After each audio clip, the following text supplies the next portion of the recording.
કેન્દ્રીય બજેટ 2026 નિવૃત્ત કર્મચારીઓ અને આંગણવાડી બહેનો માટે ઐતિહાસિક રાહત. મિત્રો, જો હું તમને કહું કે બજેટ 2026 પછી દર મહિને 1,000 રૂપિયા પેન્શન નહીં, પરંતુ 7,000, 8,000 નહીં, પરંતુ સીધા 10,000 રૂપિયા પેન્શન મળશે. અને અંતમાં એક એવી જાહેરાત જે લાખો આંગણવાડી બહેનોનું જીવન બદલી શકે. પગાર સીધો ₹15,000. તો વિડીયોને આખો જુઓ, કારણ કે અંતમાં જે વાત છે એ અત્યાર સુધી કોઈ મીડિયા ચેનલે સ્પષ્ટ રીતે કહી નથી.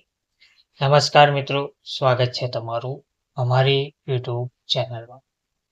મિત્રો, મોંઘવારીનો માર અને પેન્શનરોની સત્ય હકીકત.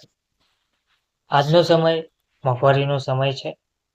દૂધ, દવાઓ, વીજળી, ભાડું બધું બમણું થઈ ગયું છે. પણ ઈપીએફઓ પેન્શન છેલ્લા 11 વર્ષથી માત્ર ₹1,000 છે. વિચાર કરો, ₹1,000માં આજે શું આવે છે? એક અઠવાડિયાની દવા કે 2 દિવસનો ઘર ખર્ચ. નિવૃત્ત કર્મચારીઓ માટે પેન્શન ફક્ત પૈસા નથી, એ આત્મસન્માન છે. એ જીવનભરની સેવા પછી મળતો અધિકાર છે. ઈપીએફઓ લઘુત્તમ પેન્શન ઇતિહાસ અને વિવાદ. તો મિત્રો, જેમ તમે જાણો છો તેમ ઈપીએફઓ નિવૃત્ત કર્મચારીઓના પેન્શન વધારાને લઈને ઘણા લાંબા સમયથી માંગ ચાલતી આવી છે. તેમને વર્ષોથી નજીવું પેન્શન મળી રહ્યું છે. આ પેન્શનમાં, આ લઘુત્તમ પેન્શનમાં તેની મર્યાદામાં વધારો જાહેર કરવા માટે વર્ષોથી માંગ કરવામાં આવતી હોય છે, પરંતુ સરકાર દ્વારા તેનો કોઈ નિર્ણય લેવામાં આવતો નથી. તો આ જે ઈપીએફઓ લઘુત્તમ પેન્શન છે તેનો ઇતિહાસ અને વિવાદ સમજીએ તો 2014માં સરકારે લઘુત્તમ પેન્શન ₹1,000 નક્કી કર્યું હતું.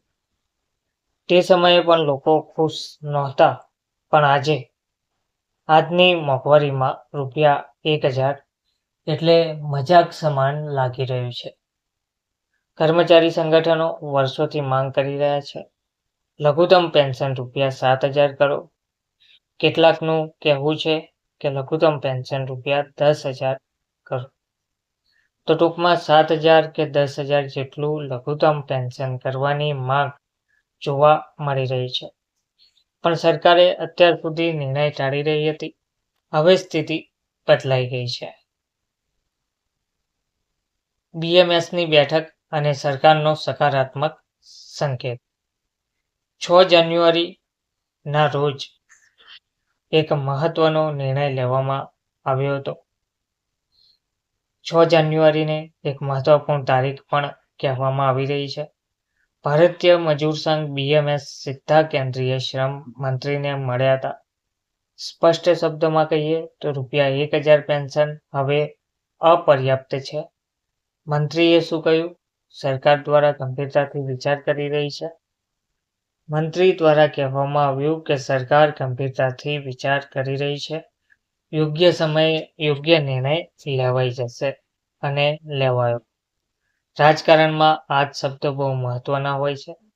આનો અર્થ કંઈક મોટું આવી રહ્યું છે. મિત્રો, સુપ્રીમ કોર્ટ અને કાયદાકીય દબાણ. આ મુદ્દો હવે ફક્ત માંગ રહી નથી. કોર્ટમાં પણ આ મુદ્દો ચર્ચાઈ રહ્યો છે. લઘુત્તમ પેન્શનનો કેસ હાલમાં સુપ્રીમ કોર્ટમાં પણ પેન્ડિંગ પડ્યો છે. જો કોર્ટ સરકારને દિશા નિર્દેશ આપે છે તો બજેટ પહેલા કે પછી મોટી જાહેરાત થવી નક્કી જોવા મળી રહી છે. નિષ્ણાંતો માને છે બજેટ 2026 ટર્નિંગ પોઈન્ટ બની શકે. સરકાર પર નૈતિક અને કાયદાકીય દબાણ બંને જોવા હાલમાં મળી રહ્યું છે. હવે સંભવિત જે પેન્શન વધારો છે તે જોઈએ. કેટલું વધી શકે છે પેન્શન? તો હવે સૌથી મોટો સવાલ એ થાય છે કે પેન્શન કેટલું વધશે? લાંબા ગાળાથી આ જે માંગ ચાલી રહી છે, હવે પેન્શનમાં કેટલો વધારો કરવામાં આવે છે, કારણ કે અત્યાર સુધી ચાલી આવતું અને મળતું પેન્શન ખૂબ જ નજીવું જોવા મળી રહ્યું છે. તો કેટલું પેન્શન વધશે? તો રૂપિયા 1000 હાલમાં મળી રહ્યું છે. 1000 થી 3000 ઓછું, પરંતુ શરૂઆત તો વધવાની થશે.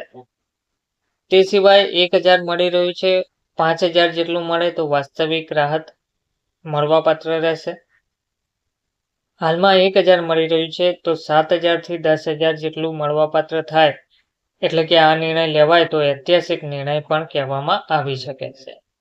એટલે કે 3000 જેટલું જો પેન્શન કરવામાં આવે તો ઓછું વધશે, પરંતુ શરૂઆત તો થશે, તેની લાગણી પણ જોવા મળશે. રૂપિયા 1000 હાલમાં જે મળી રહ્યું છે, પરંતુ 5000 જેટલું મળવાપાત્ર થાય તો વાસ્તવિક રીતે રાહત જોવા મળશે. અને 1000 હાલમાં મળી રહ્યું છે, પણ જો સરકાર 7000 થી 10000 જેટલું પેન્શન કરી દે તો ઐતિહાસિક નિર્ણય પણ કહેવામાં આવી શકે છે. જો 7000 થાય તો લાખો પેન્શનરોને સીધી રાહત મળશે, ગામડાની વ્યવસ્થાને ફાયદો મળશે, સરકારને રાજકીય લાભ મળશે. ઈપીએફઓની નવી સુવિધાઓમાં પેન્શનરો માટે રાહત આવશે. ફક્ત પેન્શન નહીં, પરંતુ ઈપીએફઓની નવી સેવાઓ પણ બદલી રહી છે. નવી યોજના સુવિધા સહાયકોની નિમણૂક. આ સહાયક શું કરશે? તો પીએફ ક્લેમ કરશે, પેન્શન સમસ્યાનું નિરાકરણ લાવશે, એકાઉન્ટ લિંકિંગ કરશે, કેવાયસી અપડેટ કરશે. તો વરિષ્ઠ નાગરિકોને હવે વારંવાર ઓફિસના ચક્કર ખાવા નહીં પડે. થોડી ફી પર કામ પણ સરળ રીતે થઈ જશે.